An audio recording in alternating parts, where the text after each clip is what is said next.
L'Australie, victime d'une cyberattaque massive. Les cibles des pirates, des organisations gouvernementales, des industries, des services de santé et d'autres infrastructures stratégiques du pays. Des attaques dont les détails restent secrets et qui durent depuis des semaines. Elles se sont intensifiées ces derniers jours. Derrière cette guerre numérique, le Premier ministre australien voit la main invisible d'un État étranger. C'est un cyberacteur étatique sophistiqué à cause de l'étendue et de la nature des cibles visées et du mode opératoire. L'Australie ne désigne officiellement aucun État, mais tous les regards se tournent vers la Chine. Les relations entre les deux pays ne cessent de se dégrader. Canberra accuse Pékin d'avoir occulté la gravité de la pandémie et réclame une enquête internationale indépendante. Les Australiens n'ont eu cesse de dénoncer une diplomatie chinoise qu'ils jugent agressive et malhonnête. Pour ce spécialiste, la cyberattaque qui vise l'Australie serait une nouvelle forme d'arme diplomatique. On est dans un nouveau dispositif qu'on appelle la cybercoercition, qui montre, comme un peu pour le système de dissuasion nucléaire, la capacité pour un pays à potentiellement attaquer et introduire beaucoup de dysfonctionnements dans les infrastructures de la victime. Pour l'État agresseur, il s'agirait de montrer sa capacité à nuire sans aller jusqu'au bout.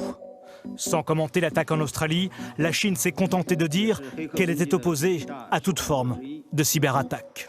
La cyberattaque qui touche actuellement l'Australie est d'une ampleur exceptionnelle, à en croire son Premier ministre, Scott Morrison. This activity is targeting Australian organisations across a range of sectors, including all levels of government, industry, political organisations, education, health, essential service providers and operators of other critical infrastructure. Le Premier ministre s'est refusé à nommer l'auteur de l'attaque, mais selon lui, il ne peut s'agir que d'un État. There are not a large number of state-based actors that can engage in this type of activity, and it is clear based on the advice that we have received that this has been done by a state-based actor with very, very significant capabilities.